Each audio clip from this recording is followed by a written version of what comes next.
جو حضور کی پناہ میں آ جاتا ہے نا وہ بچ جاتا ہے۔ اللہ کرے آپ کو سمجھ آئے میری بات کی۔ جو حضور کی پناہ میں آ جاتا ہے، وہ جو دنیا دار رہتا ہے، مالدار رہتا ہے، حضور کی پناہ میں نہیں آتا وہ بے سکون رہتا ہے۔ فرماتے ہیں یہاں دنیا میں بھی حضور کی پناہ میں آ جاؤ، آج لے ان کی پناہ۔ اور آج دلیل آپ نے ابن ماجہ کی حدیث لکھی ہے، حضرت تمیم داری حدیث کے راوی ہیں، اعلیٰ حضرت نے لکھی ہے، فرماتے ہیں جو حضور کی پناہ میں آیا بچ گیا۔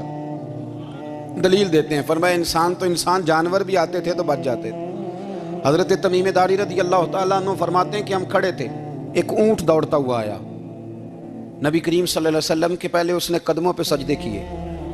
صحابہ کہنے لگے حضور ہمیں بھی اجازت دیں، فرمایا وہ تو بے زبان ہے، اسے تو پتہ کوئی نہیں، پیش نظر ہے وہ نو بہار، سجدے کو دل ہے بے قرار، روکیے سر کو روکیے یہی تو امتحان ہے۔ فرمایا اسے کیا پتا، تم تو مکلف ہو شریعت کے، تمہیں اجازت نہیں ہے۔ اور اعلیٰ حضرت نے 2 ٹوک لکھا ہے، فرمایا سوائے خدا کے کسی کو تعظیمی سجدہ بھی حرام ہے۔ یہ نوٹ کر لیں میری بات۔ اور اعلیٰ حضرت نے فتاوی رضویہ میں لکھا ہے کسی قبر پہ جاؤ تو 4 ہاتھ دور کھڑے رہو۔ اللہ کرے آپ کو سمجھ آئے، کتنے ہاتھ؟ 4 ہاتھ دور کھڑے رہو، سورۃ فاتحہ پڑھو، درود شریف پڑھو، جس قبر پہ گئے ہو ان کی روح کو اصال ثواب کرو، ان کے وسیلے سے دعا مانگو۔ اعلیٰ حضرت فرماتے ہیں قبر کو سجدہ بالاتفاق حرام ہے، طواف قبر کا کرنا بالاتفاق حرام ہے، بوسہ لینے میں اختلاف ہے کہ جائز ہے کہ ناجائز ہے، لیکن بوسے سے بھی چونکہ شک پڑتا ہے تو فرماتے ہیں احمد رضا کی رائے یہ ہے کہ بوسہ لینے سے بھی بچا جائے۔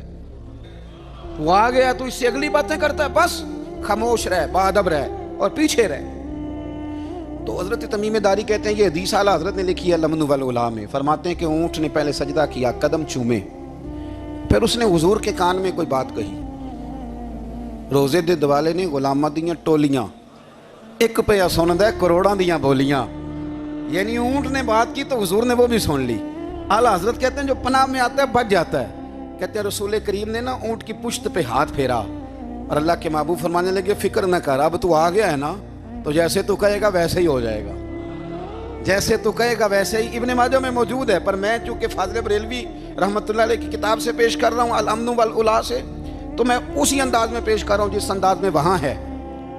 حضرت تمیم داری کہتے ہیں کہ ہماری سمجھ میں بات کوئی نہ آئی، تھوڑی دیر گزری تو کچھ لوگوں نے ہاتھوں میں رسیاں پکڑی ہیں، خنجر پکڑے ہیں، دوڑے آئے، یا رسول اللہ یہ ہمارا اونٹ ہے۔ حضرت تمیم داری کہتے ہیں میں نے دیکھا کہ جب وہ آ گئے نا خنجر لے کے تو اونٹ حضور کے پیچھے چھپ گیا۔ آج لے ان کی پناہ، آج مدد مانگ ان سے، وہ حضور کے پیچھے چھپ گیا۔ تو کہتے ہیں کہ نبی کریم صلی اللہ تعالیٰ علیہ وسلم نے فرمایا کیا مسئلہ ہے بھائی؟ یا رسول اللہ ہمارا اونٹ ہے، ذبح کرنے لگے تھے دوڑ آیا ہے۔